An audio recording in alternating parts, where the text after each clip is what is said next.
So what I want everybody to understand is we're talking about citizenship, and I need you to understand that, and I'm going to say this very clearly for everybody. There is no legal, seamless pathway to citizenship in Ghana or most other African countries for historical diasporans. It does not exist. What has happened, as was mentioned, is we've had a few presidents who have exercised their will to give citizenship. But it's not a law. It's not on the books. It's not automatic. Nothing can happen that says it has to happen every year. No one has to do it. The president has the will to give an executive order to issue citizenship. And it happened first with President John Mahama, as Dr. Luck just gave you some of the background with that. And I believe that was 2016. And then in 2019, with the year of return, that was a strong year, and a lot of lobbying was done. And I believe that I was one of the people lobbying, and it was like, if you don't give citizenship this year, then this means nothing. And at the time, it's a little bit kind of behind the scenes, but we needed the year of return to have some legs. It didn't really have any legs. It was just kind of, it was like the Jetsons. It was just floating on emotion. It was just floating on pure energy. We excited Africans come home, but we needed some legs. We needed something to ground it. And the president decided that he would give citizenship. And I remember hoping that we wanted, or at least one of my proposals was, it should, either 400 people should get it or 1,619 people should get it. Like, we was just trying to figure out how to make it work with the campaign. Like, who you need to, this makes sense.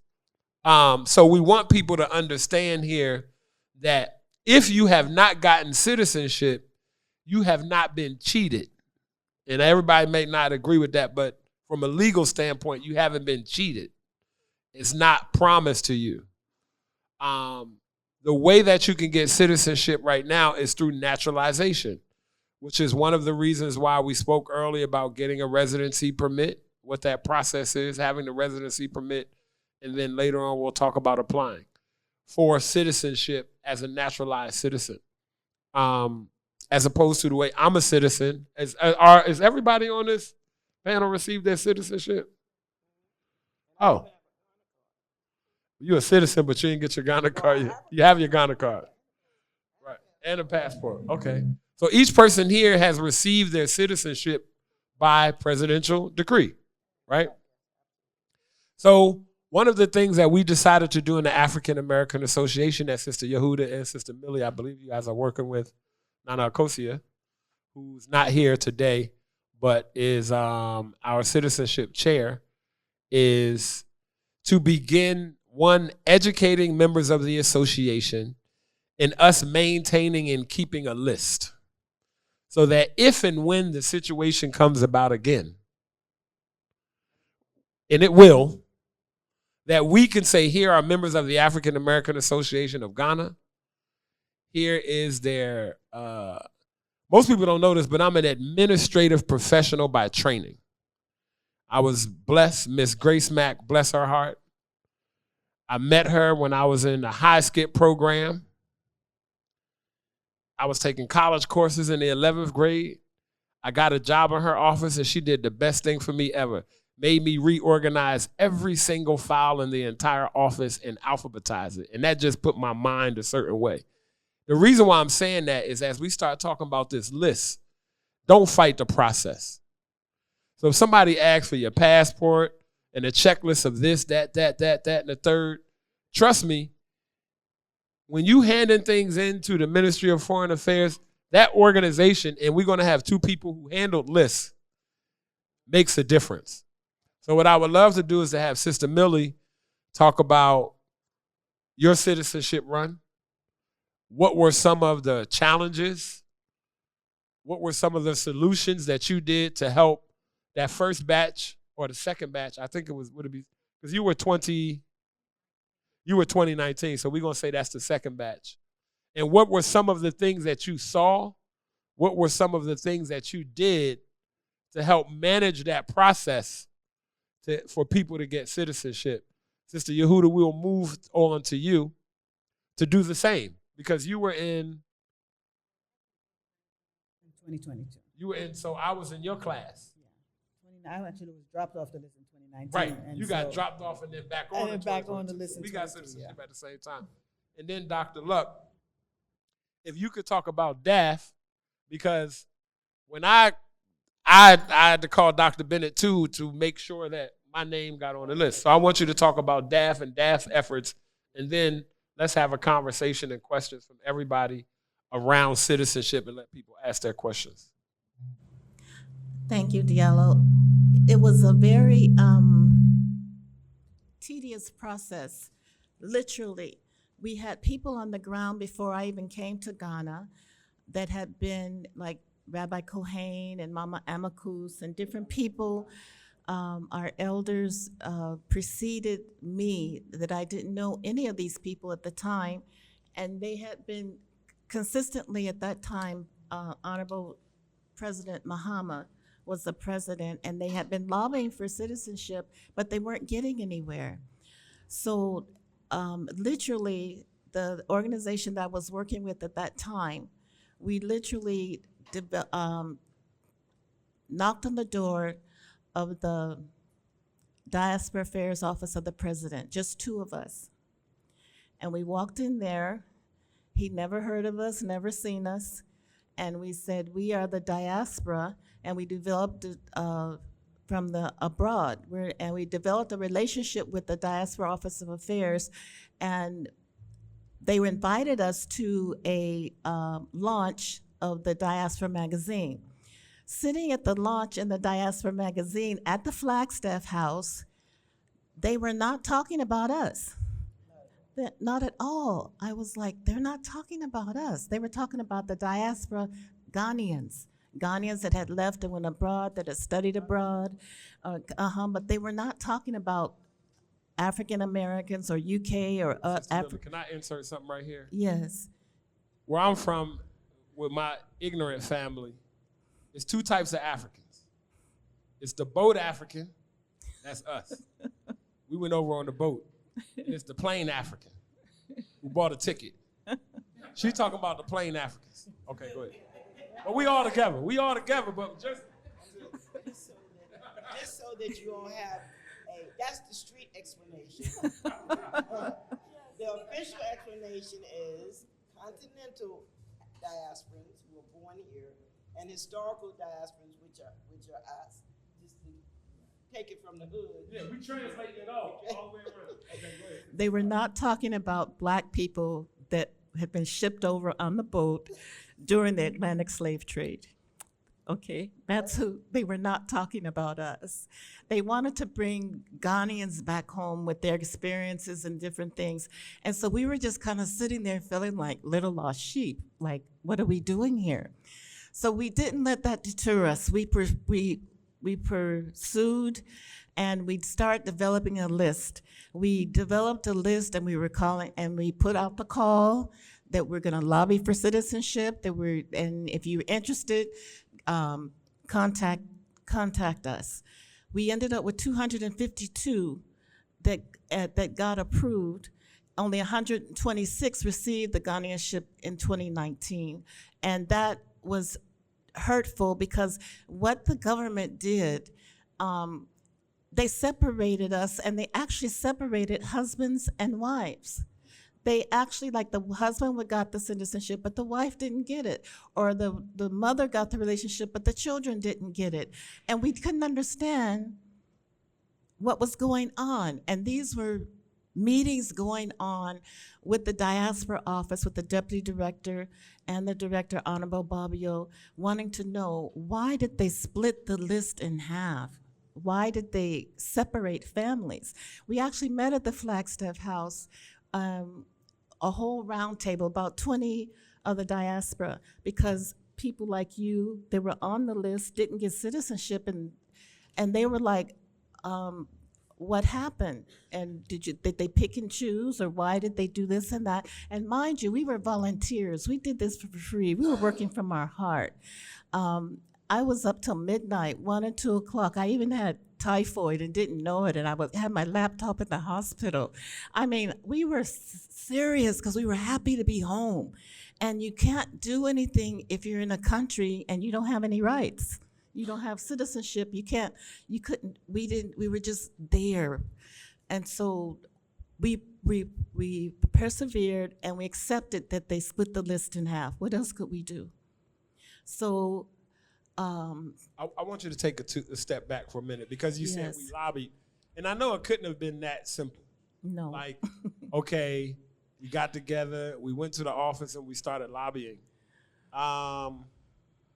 What were some of, so our theme for Juneteenth has been those people who held our freedom basically held out on us. And it's time for us to stop holding out on ourselves. That's been our theme for this week. What were some of the challenges you faced internally, right? From our own other people, diasporas. I want us to get through that. And I don't want to be afraid to talk about it, because that's a part of what Mama talked about, that trauma.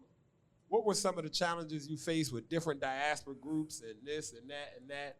I know you kind of going around it, but we got to deal with it just a little bit today so that people know that it wasn't just a cakewalk. It wasn't just, and sometimes we hold ourselves back. But just talk a little bit about it. Okay, family, I'm going to be raw. My biggest challenge was us.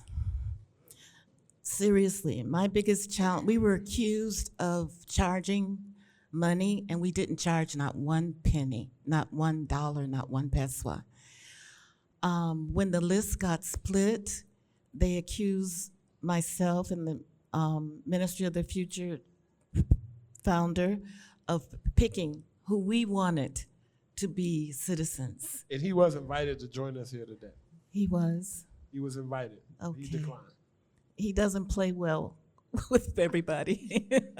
I love him, but he just doesn't play well with everybody. But that is part of the trauma that we have experienced amongst ourselves. There's so many diaspora organizations in Ghana now. In Africa, period. There's so many diaspora organizations, and we've bought that trauma of the crab mentality. We've bought it to Africa. And we fight each other, and we don't trust each other, and we don't support each other, and we point fingers.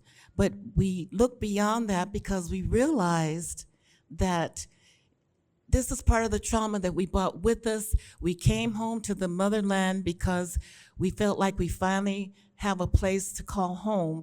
And there were so many challenges, as you know, I'm sure from all day you've heard the challenges that the diaspora faces here in Ghana that we have to overcome. So it's like preaching to the choir. Can we please, all the organizations, can we please come together? Can we please have unity? Can we please have this? I'm gonna tell you a very hurtful story that really hurt me. We had these applications, handwritten applications, and that I was working out of my living room, and I asked for people to give me a copy of their passport and fill out the application that MOF actually created.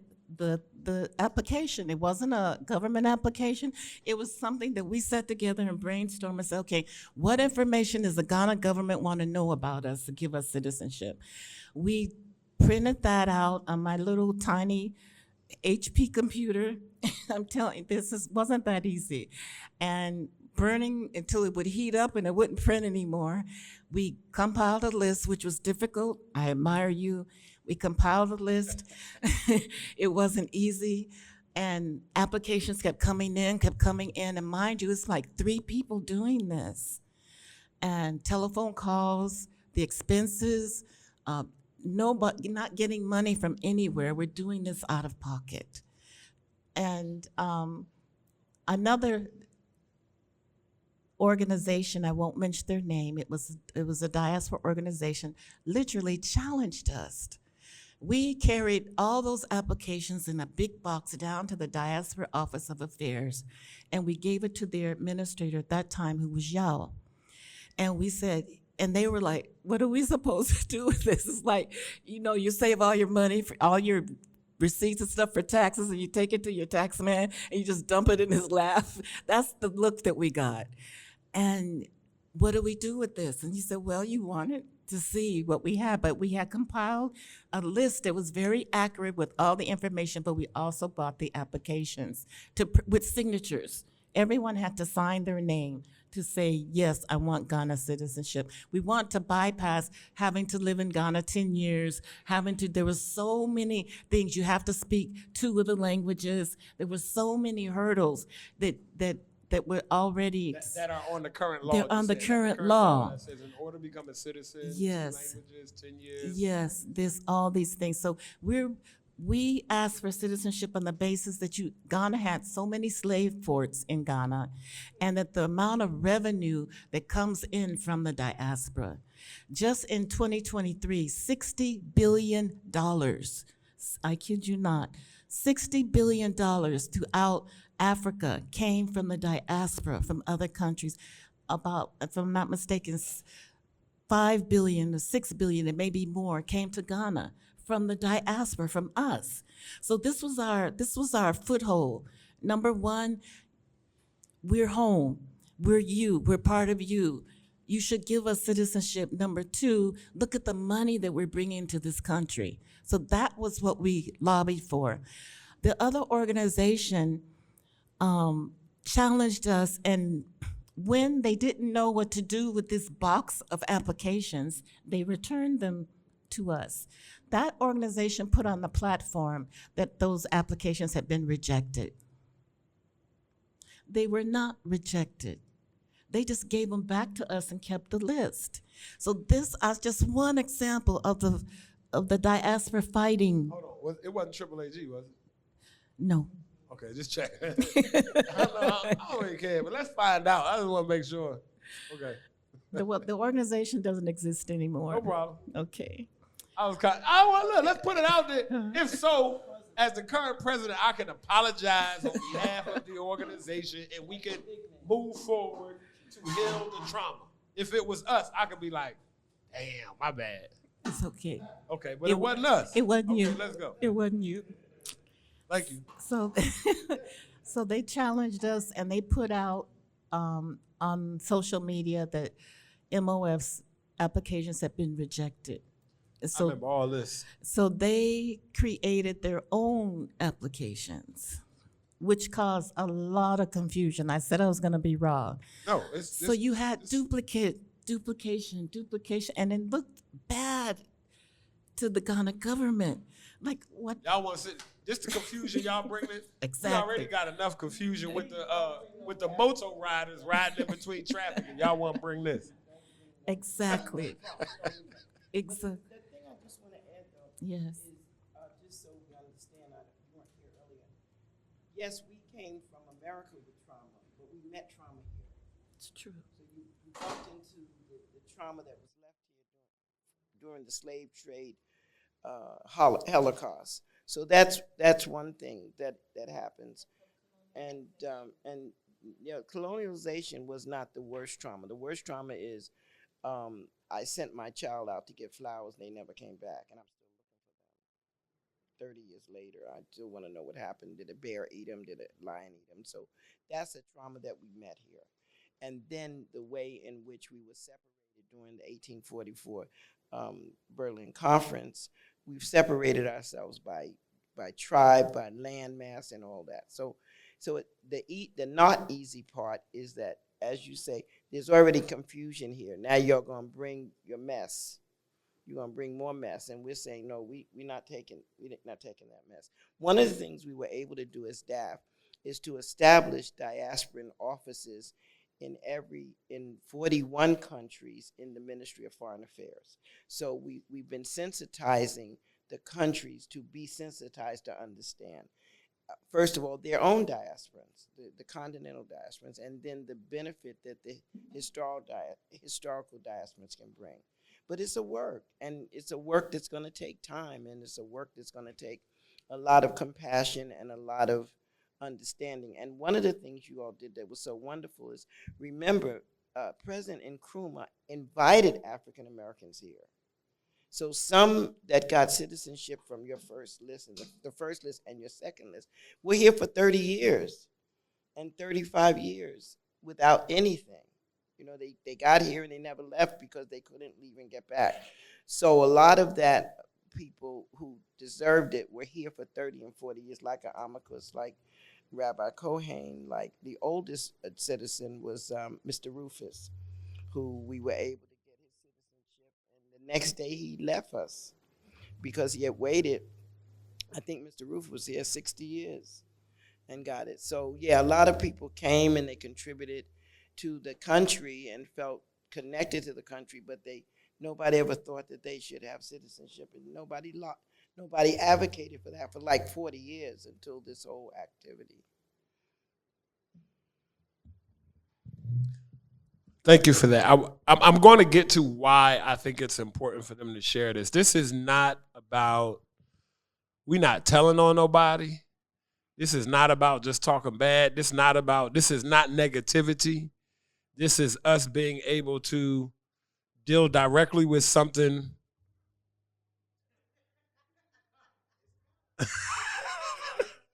We had the drummer. And it's probably about to be cranked. Like the drummer was cranking. I was trying not to bob my head to it because it was disturbing us. But please, I want you to talk about your experiences as well.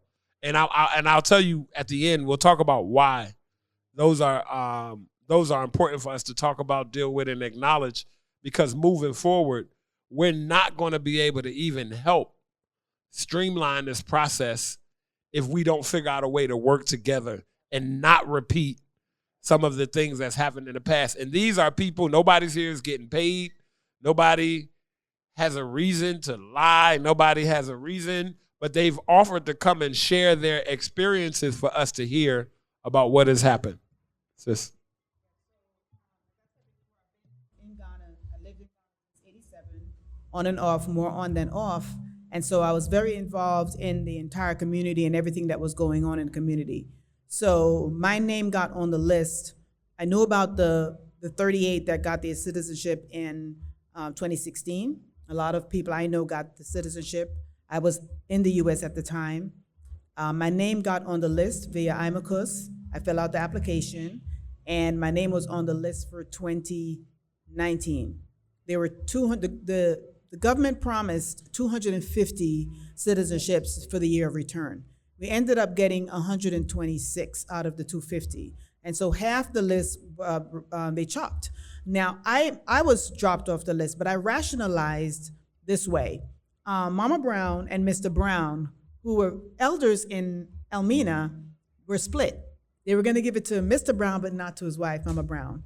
And so I said, well, if she can get back on the list, then I don't mind if I'm off the list because I'll be here. And so, not only was I on the list for 2019, Rabbi asked me to help to create the list, not create the list, but to, just go through the list and help codify the list and make sure that, it was straight and we look better than we looked before. And so, I have great administrative skills as well, so I was able to do that. It ended up being, I learned so much from our people. I was very disheartened to hear about what happened, with the divisions. I knew all about that. It broke my heart because we should work in unison. We should not be divided.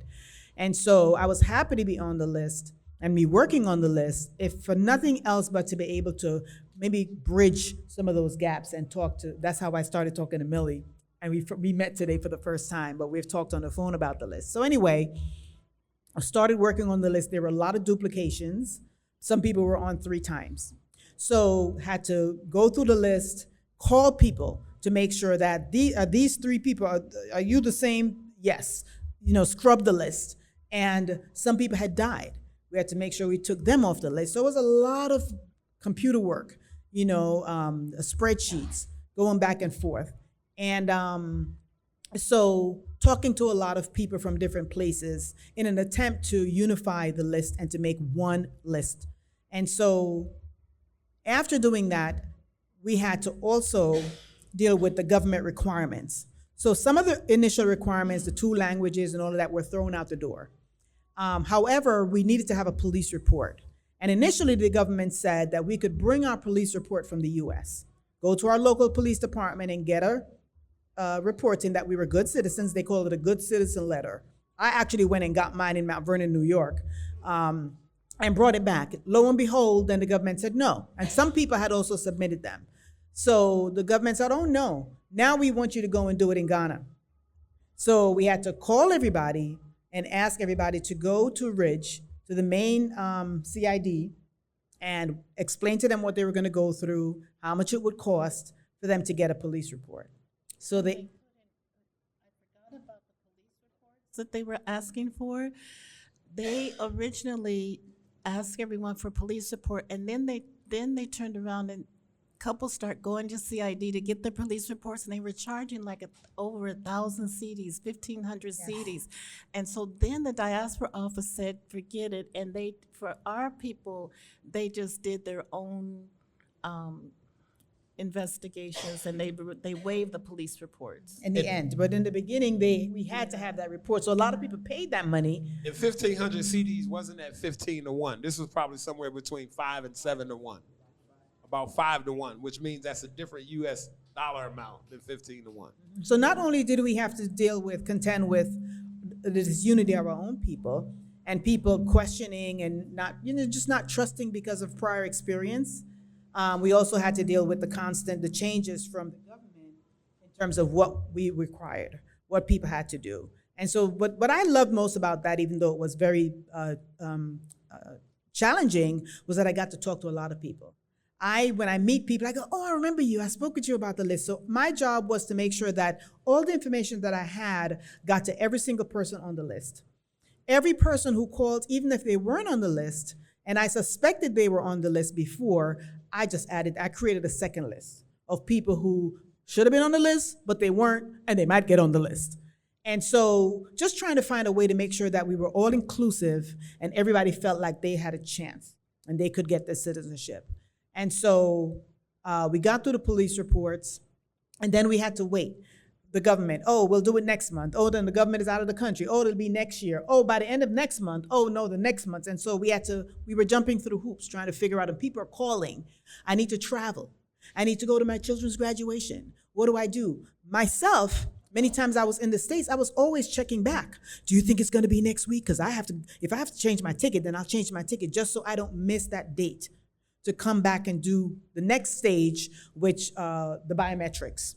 So after you got the police report and you got on this approved list, you have to go and do the biometrics, your eyeballs and your fingerprints, and pay more money. And you actually signed the document at that time. You got the citizenship document. And then after that, the date was given for the citizenship and you did the swearing in. So let me regress for a minute. So 250 people were supposed to get their citizenship in 2019 based on a year of return, and 500 every year after that. I think that's about 2,500 and change. And we've only received, I think, 290 altogether. And we're counting before 2019. So that was promised to us, and so far it's a drop in the bucket.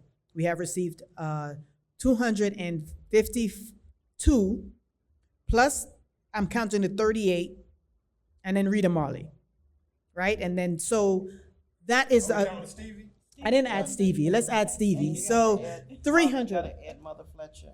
And Mother, right? So let's bump it up. Let's add another 10. They may have given others who we don't know. So we are not even at 350 people. And by now, 2024, we should have reached 2,500. And so, but this is even though it's frustrating and it's not what we want, personally, what I would love is for every single one of us to get citizenship from the US before we come here, and we get a plot of land, the 40 acres and a mule, because we didn't nobody came and captured us. We were sold.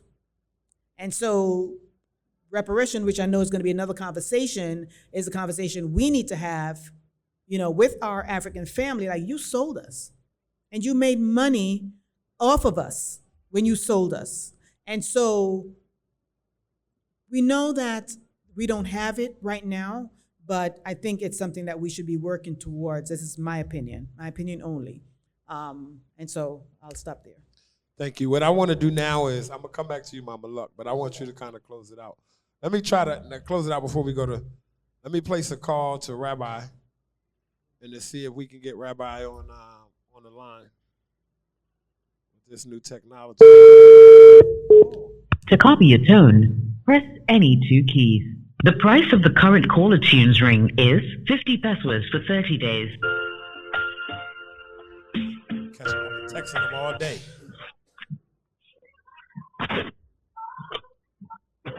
Yeah, my brother, peace and blessing. Hey, Rabbi, how are you? Can you hear me? I can hear you. Excellent, excellent. We can hear you here. Everybody who's live, I have Rabbi Kohain on the phone, who is the executive director of PANAFEST, and he's also the executive director of the Diaspora Coalition. Rabbi, we're in a conversation about, citizenship, about the past few citizenships, and what I would love for you to do is to give us, we are recording this, is to just give us an overview of the Diaspora Coalition first, if you don't mind. Could the last one, an overview of? The Diaspora Coalition. Oh, all right. Very good. Yes. Thank you very much. First of all, I'd like to say happy Juneteenth to all of those who are part of this conversation. Also, like to say that I wish everyone a happy Freedom Day. I really wanted to be there physically in the presence of everyone, but I'm happy at least that I get a chance to share my voice, if not my person, with you. The Diaspora Coalition has been in existence, technically speaking, since 2009. And we came together at first as a way of trying to bring a collective activity for the Nkrumah's birthday, 100-year anniversary of his birthday. And we realized that there's so many issues that affect many of us who are coming home from the diaspora, and many different organizations and associations that were springing up, and that we had such familiarity and commonality in the issues that were pressing us as repatriating back to the motherland, that we would have a much greater effect, more potent effect, if we were bringing our voices together.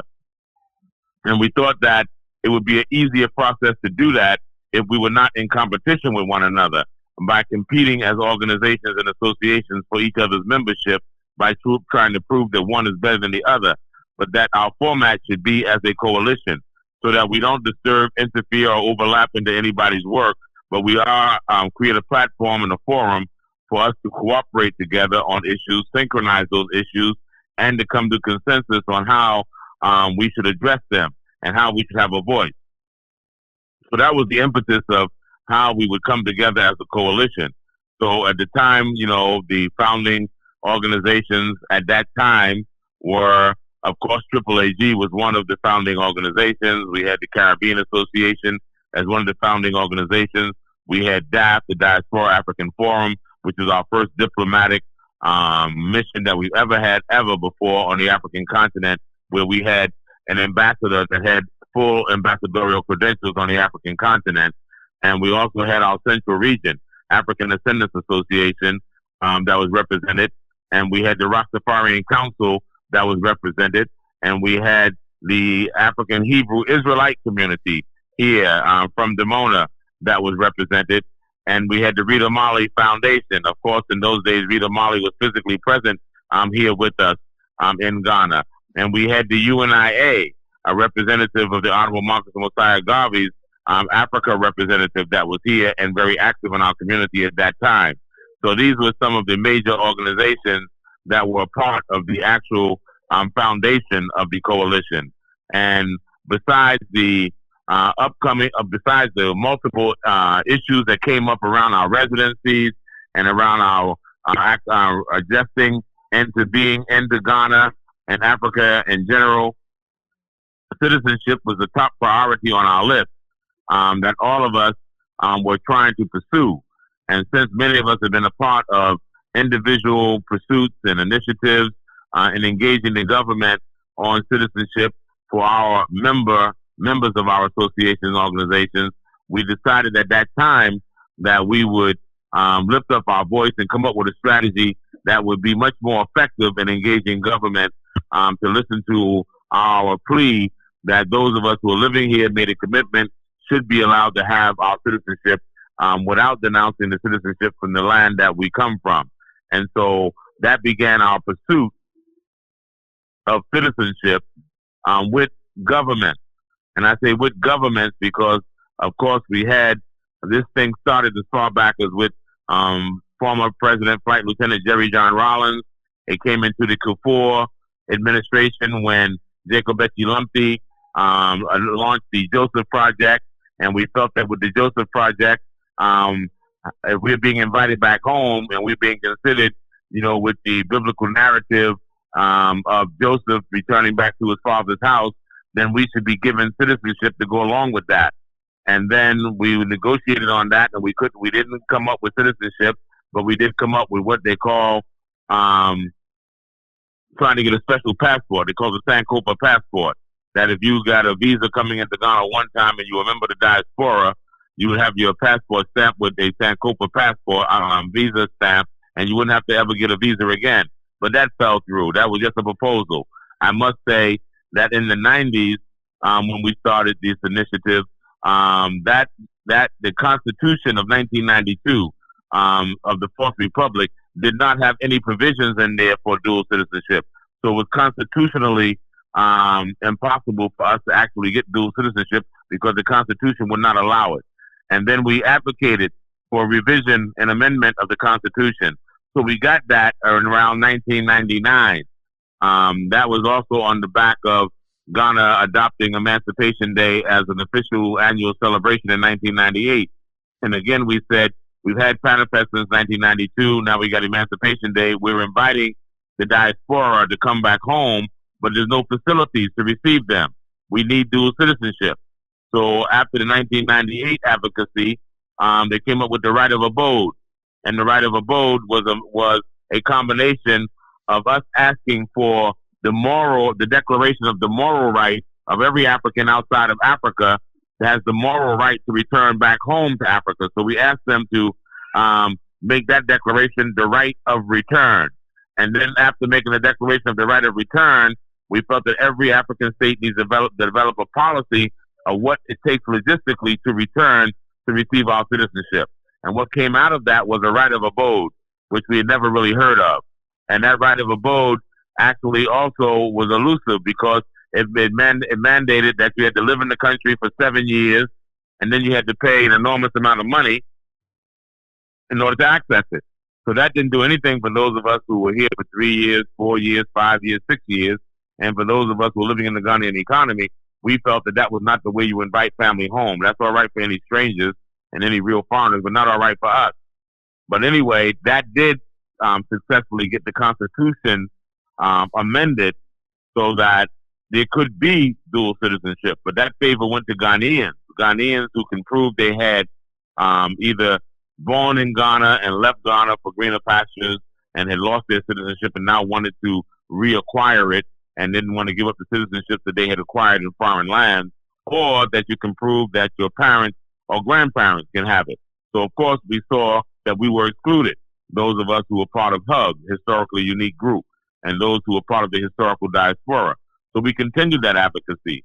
And I go back like that because that all was part of the momentum of how we felt we had to bring our voices together under the coalition.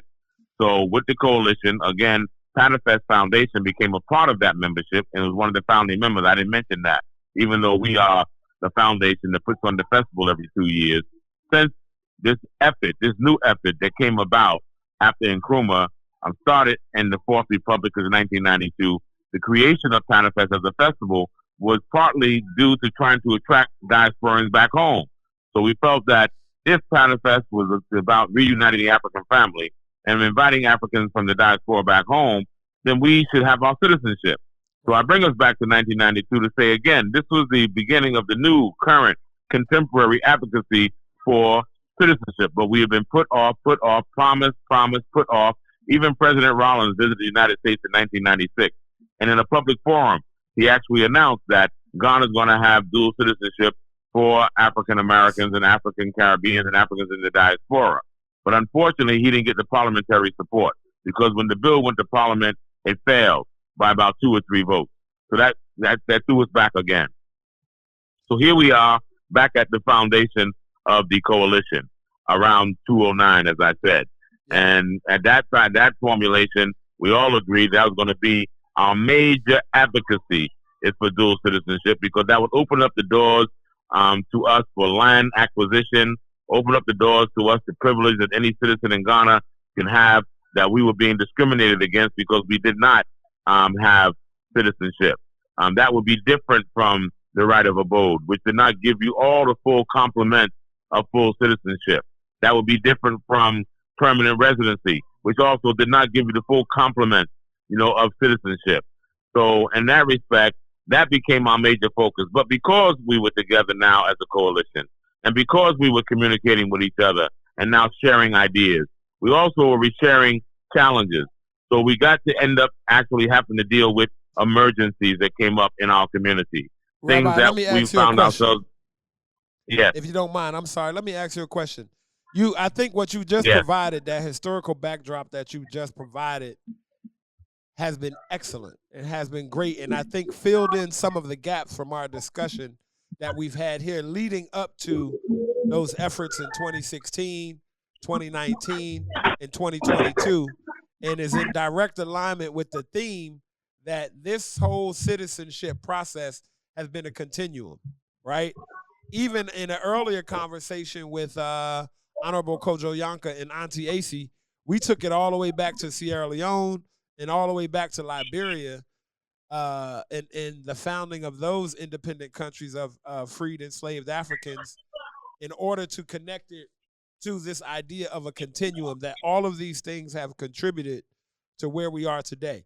And what I wanted to ask you is where we are with the coalition right now, right?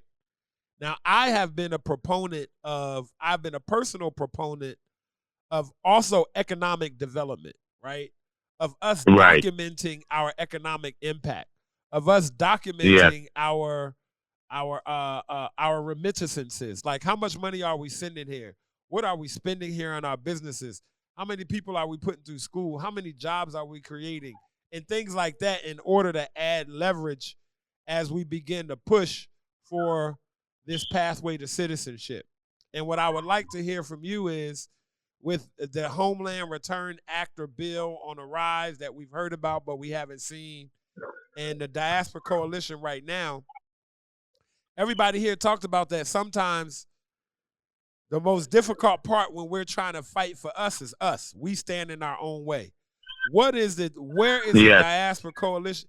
Like, what can happen now to actually give the Diaspora Coalition its legs and strengths to advocate for all of us to eventually get to this seamless pathway to citizenship for historical diasporans? So you're asking me here at Cliff, I was a little break up. You're asking where is the coalition at now in the advocacy for citizenship for all of those Africans in the diaspora, historical diaspora, who have returned home and seeking to return home? Yes, and I'm asking what could be exactly. That's exactly what I'm asking. And where are we now, especially with the Homeland Return Act, and how do we support the coalition in creating that leverage for all of us? Yes, thank you. That's a very good question. First of all, I think that we need to make sure that each one of all of our people support one of the organizations in the coalition. What's important is, and what we advocate is, that the coalition is a coalition of organizations and associations. So we're as strong as our weakest link. So we need our people to be able to identify with the organization and association of our choice, so that you can help strengthen that organization in whatever capacity that you can serve. And then with that strength, we put that voice together with our own data, with our own survey, with our own historical narrative of why we deserve citizenship and recognition now as full partners, as Africans here who have chosen Ghana. Ghana should be a model for every African nation to be able to say how they receive their diasporans. What we've had is that the parliaments have not had these bills brought before them timely enough to be able to vote on them, and with us to be able to see what is the hesitancy. We ask every single diasporan organization and membership of those organizations to engage their MPs, their members of parliament, because it boils down to a simple fact of 290 votes, or for the number of members in parliament to vote. What we need is a majority of that. And wherever we're staying, wherever we're spending our money, wherever we're paying our taxes, wherever we are paying for staff and employees and building our homes and developing land, those MPs need to know that we are there. They need to know what our interests are. They need to know that we have these bills coming before them, and it's in their best interest and our best interest and our collective best interest for them to vote on these bills that are coming before them. The Homeland Return Act has not reached Parliament yet. It is still a written policy. It's stronger than the diaspora engagement policy because it speaks directly to our empowerment, directly to our pathway to citizenship. So we need that Homeland Return Act moved from Interior, Diaspora Affairs, and wherever it may be. It needs to be moved from Interior to Parliament so Parliament can vote on it. And that means we have to be using our voices, our advocacy, and most of all, the unity under the umbrella of the coalition to make that known. So I would say that it calls for activism. Activism in our organizations. Activism in our organizations to advocate our leadership in our various organizations to say what is the latest on the coalition's move towards the Homeland Return Act. Is it at Parliament yet? Why is it not at Parliament? This is an election year. Every parliamentarian has to be voted on again. They all have to be reaffirmed to go back to Parliament. And so likewise with the presidency and the vice presidency. We must make sure this is part of the conversation. We must make sure this is part of the dialogue. We must finish the work. Ghana has benefited well off the year return and beyond the return. Ghana has done well, but it can do better, and it must do better. And it will only do better if we advocate what we want, if we're clear on what we want. We can examine our material as a coalition to make sure our language is clear, our intent is clear, that it's understood clearly, and we all vote on that, pull that up and say, this is the voice of the diaspora. When the coalition speaks, this is what we have spoken, and this is what we are concerned with, and this is what we are following up on. And we would expect that this would be done before the election and not to have it passed on to a new administration. Thank you, Rabbi. That was really powerful, especially because I was going to ask, with an upcoming election that could potentially change the incumbent political party, but you addressed that. Rabbi, I'm going to let you go. Yes. I want to thank you for... I want to say one last thing, okay, if I may.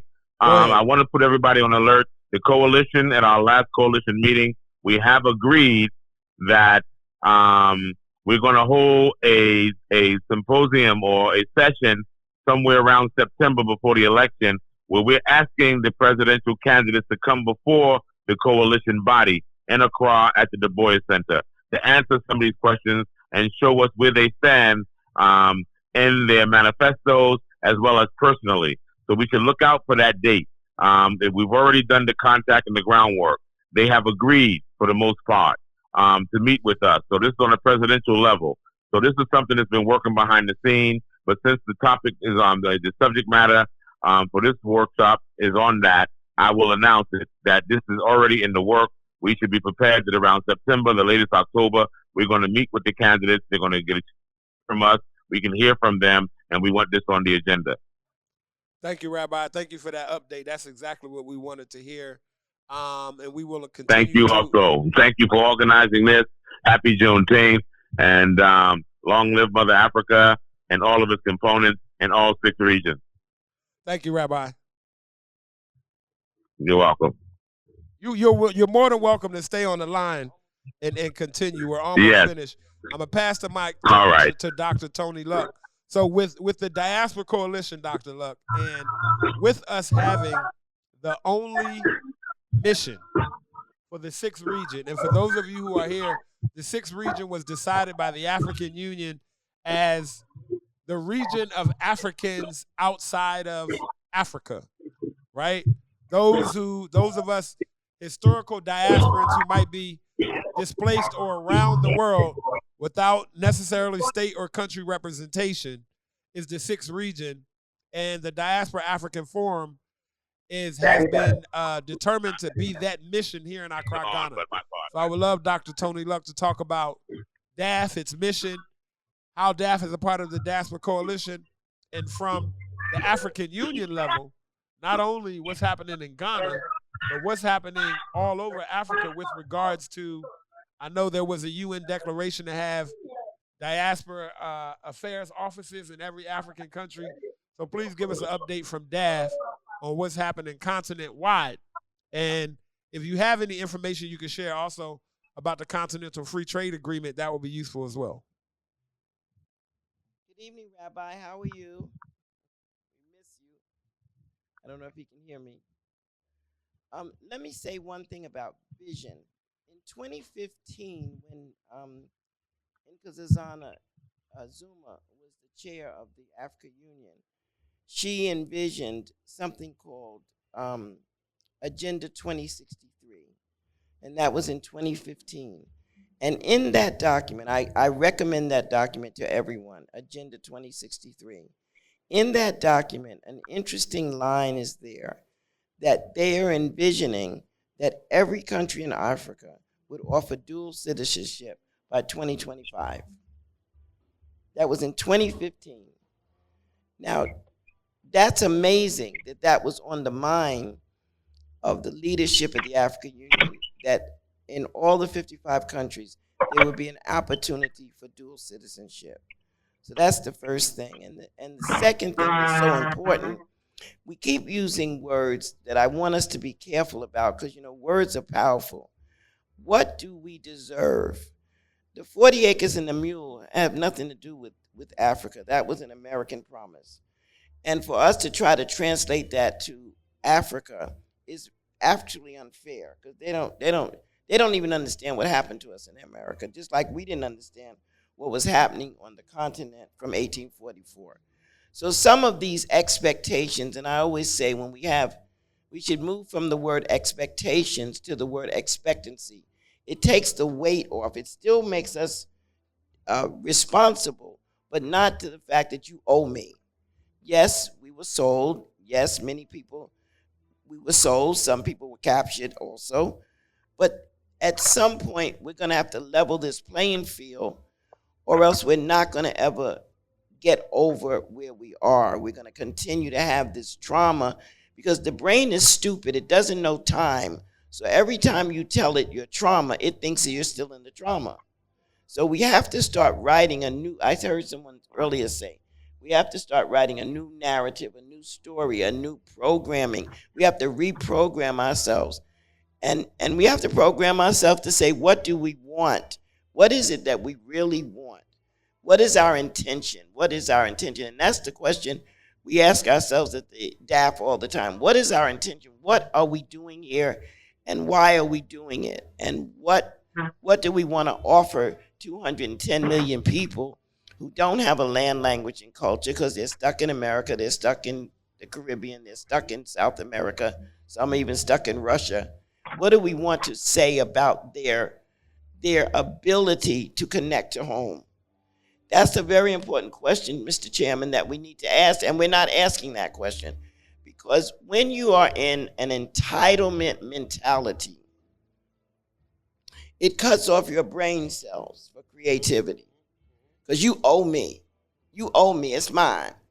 Well, nobody doesn't owe anybody anything. I mean, the only thing owed to us is what God promised them, some air and some water and some life every day.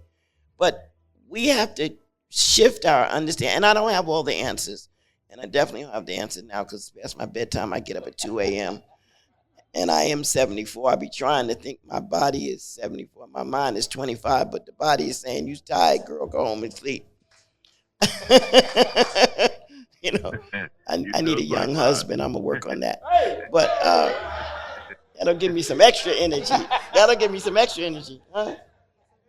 You can't say that? I'm being naughty? I'm being naughty? You 74. I say anything I want to. That's what I thought. Ambassador, I wanted to be on YouTube. Then I'll get some applications. Ambassador Bennett's always talking about we have senior privileges. I'm using my senior privilege. But what I'm saying to you, babies, and I want to admonish the chairman and everybody and all these wonderful men who have businesses, and these wonderful sisters and mothers, we need to have strong conversations. This was a wonderful program, but each one of your program conversations could have been 2 days. So we need to hunker down. You know, we all know how that works. We need to hunker down. We need to go on advances. We need to go to Camp David, theoretically, or whatever that would be for us here, and stay for 2 days till we come out with some, not just words, but I'm an operations specialist. I'm a logistics specialist. Okay, so now you said this big thing. So now you said the Millennium Goals that every child should have water. Okay, what's your plan to get water? They don't have no roads. So what's your plan? You know, so what's the plan? What's the These brothers build houses. They build houses because they have an architectural design. They don't have a wish list. They have a plan and a punch list. It's a difference. So what I'm saying is that a lot of these wishes that we have, Mr. Chairman, I'm asking if you can unpack them. So we need some time to say, what do we want? Like you said, what do we want to say to the Ghana government? That application was perfect, but you delivered it to some people who didn't expect it. They didn't know what the heck you were talking about. And now we got animosity because they don't know why you bought it. You don't know why they sent it back. Some other person took advantage of it negatively. So we got to just take a minute. There's nothing wrong with waiting. Waiting, when you wait on the Lord, you renew your strength. And we keep thinking that waiting is a passive activity. But when you wait for a plane, you don't burn up the airport. You wait for the plane. When you wait for a bus, you don't break down the bus thing. You wait. So waiting is a real activity that has power because it gives us a chance to regroup. You know, when you learn in the military, retreat is a real activity and it lets you live another day. And the president who said, damn the torpedoes, full steam ahead, wasn't in the boat. But the boat captain said, hell no, we're going to move from this torpedo. See, everybody can have some flash. You think, damn, the torpedoes, full steam ahead. But that man wasn't in the boat. But the boat captain said, we are not damming nothing. We moving. We're getting out of the way of the torpedo. So, and live another day so we can, be in business. So sometimes we say these words and we don't unpack them of the impact. So what I'm saying about that is that we want to come home, but I want to say something about coming home. I got 17 children. And when I tell them come home, I don't mean come home to stay. Come home and have dinner and go back to your house. So I just want to put come home in quotes. Let's not be unfair. I don't care that you heard 40 acres and a mule, but when I tell my kids, come home, baby, come home for dinner, baby, just come home. Mama want to see you come home. I want those Negroes to go back to their houses with their kids. So let me just help you with the word come home. It was not a blanket, come home, stay, and it was a come home, and we'll see. And we'll see. And as to cutting the onions, we all know this. When anybody comes in your house as an African-American woman for dinner, they first say, what's the first words we say? What can I help you with? So cutting the onions is not a negative. Okay, cutting the onions ain't a bad thing because the first thing we say is what? We offer that. We offer. Then say, no, baby, dinner is ready. The turkey's coming out. We okay. Just set the table. Table's already set. But the first thing we've been taught to say is, what can I do? So cutting the onions ain't a negative. So what I'm saying is we got to unpack all of these expectations because they're hurting our spirits. They're hurting our hearts. And of your 250 list from what you said and what I know of it, the 2 and 3 and 4 names of the same name makes the list about 126.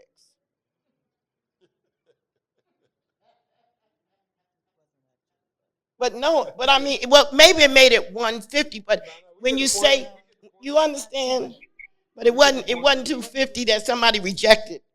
We had some real serious administrative issues that you all went crazy about. So all I'm saying, babies, is at this point, at my 74 years, I have more time behind me than ahead. I hope I live as long as Mother Fletcher. She's 110. She became a citizen of Ghana, which we all did, which was wonderful. What do I want to use my time for? Do I want to fight against something, or do I want to fight for something?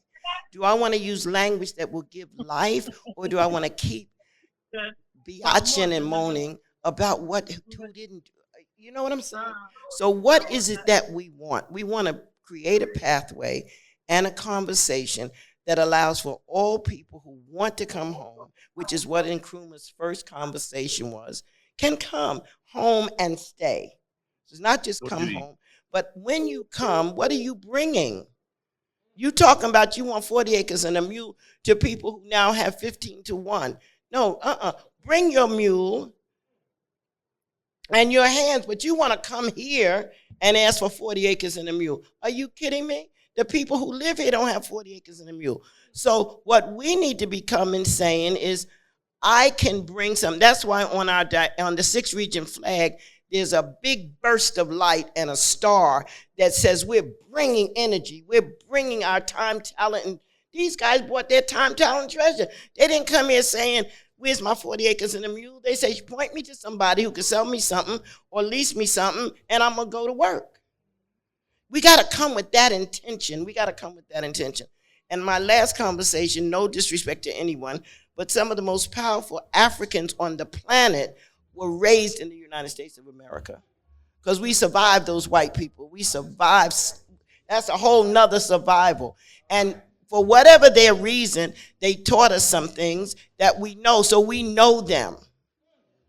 We know them. And because we know them, we've learned not to be scared of them. That's a big gift. We bring a big gift. I know we bring that American thing. Sometimes we got to lay it down because Ghanaians are so polite. Yes, please. No, please, please, please, please, please. So we come, get out the way, man. We coming.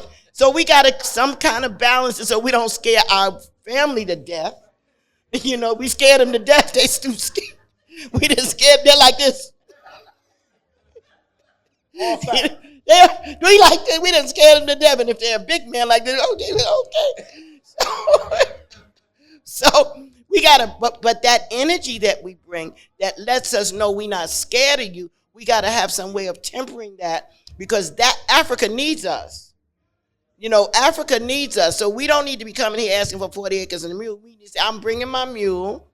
Point me somewhere where I can get some land and build something. But that little tweak of being an African American, something in there is a powerhouse of a different kind of thing. That history of fighting through, and Nat Turner and all the people in us, and Sojourner Truth, there are people in us. You know, Harriet Tubman is in me. And so how can I bring that to my young babies over here and tell them, no, stand up, stop looking down, take your hands out your pocket. You know, that ship has sailed. So I just wanted to, I know it's a lot of space about citizenship, but I think we're asking for something before we're ready to have it. The intention has to be different. The mindset has to be different. And I was on the 2016 list. I couldn't get here. I was on the 2019 list. I wasn't here. I didn't get it until December 2022 with you. And I'm happy. But it's a mindset. You know, I knew I was getting it because I asked God for it. If you want me here, I got to stay here. So if you want me to be here, let me be here legally, and let all the people. And that's the other thing. When we pray, we need to pray for all people. Don't just ask for your stuff. Ask for 1,000 people to get citizenship. That's the other problem. You know, there is a little funny thing. Yeshua says our Father for a reason. He don't just say my Father. He be saying ours. So when you pray for citizenship for yourself, throw another 999 people in there. And God can really get excited. You know, he may not get excited for one person. But for 1,000, so start let's start having love and anybody who knows me, I'm a fighter, so I'm not the peace, love, dope girl who just, carries around a flower. But I do know that there's a way to get this done with kindness and compassion and mercy and sense. And what did the brother say? Between our ears, we got all this matter that we don't use because we waiting for somebody to give us something. No, we need to come as citizens of the world of Africa and bring something. I'm coming to bring you something. And I've always found that money follows purpose. Money follows purpose. Money follows vision. Money follows ideas. No, you come and wanting something. No. You come bringing something. And I promise you, people will come and give you because they'll say, whoa, okay, oh, you need this land and these little lease things. I don't understand that because I want to pass my stuff on. So you might be dead by then. So I want to make sure this thing is in the family. So I like these pieces you have to put in. And my last statement is, there's always a Pharaoh that doesn't know Joseph, so definitely write the right contract. I'm a Hebrew biblical scholar. I always tell people, and I'm a businesswoman, Exodus 1, there's a Pharaoh that rose that don't know Joseph. Now, they've been there for 400 years, some 350 years, 400 years.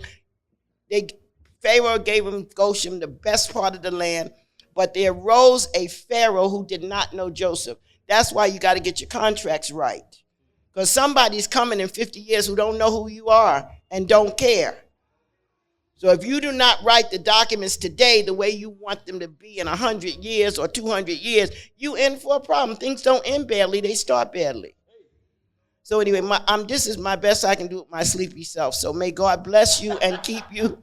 May he make his face to shine upon you, and may he give you his everlasting peace. Amen. Come on, y'all. Let's give a round of applause. We lost Rabbi. We're going to close it out with that. The goal of this year was to start these conversations, not to end them.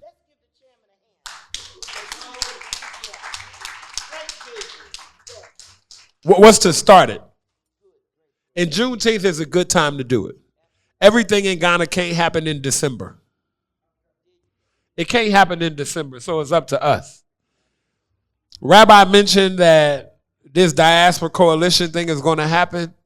I am a full advocate of leveraging our collective unity.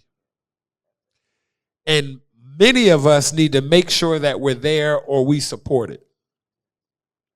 You can't stand on a sideline and shout insults and corrections at the people doing the work and expect something to get done. And then when your name get left off the list, you wonder why.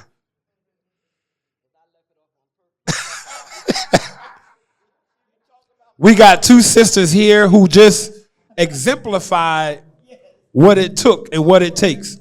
Hard work, personal sacrifice, Dedication. in order for all of us to get citizenship. They're going to give us the last word, and then we out. I just want to say two things, and I'll be very brief. The Ministry of the Future founder already had his citizenship.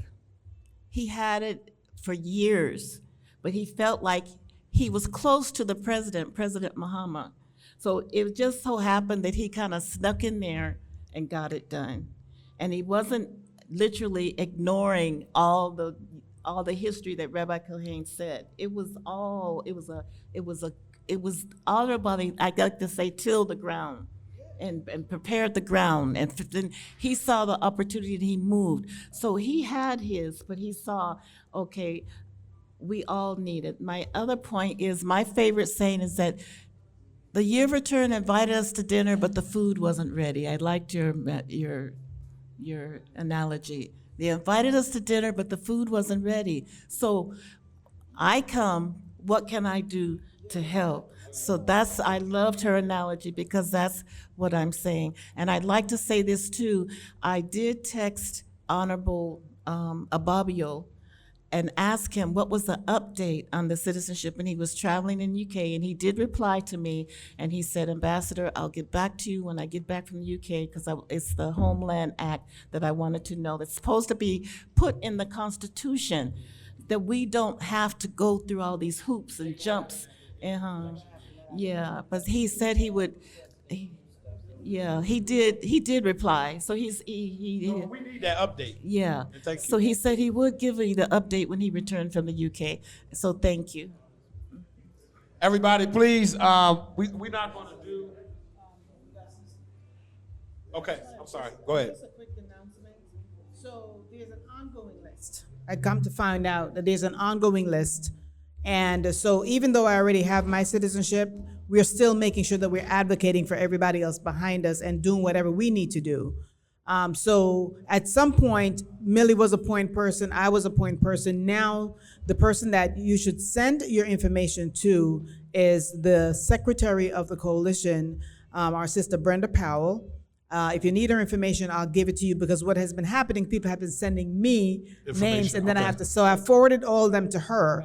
And so the requirement is that you need to be associated with one of the organizations on the ground, the diaspora organizations, because they need to vet you. They need to say to the government, I can vouch for this person. Yes. So the list that Rabbi mentioned are the organizations. A Cebu in itself is an organization. So if you have land or if you live in a Cebu, you also can put that as your affiliation.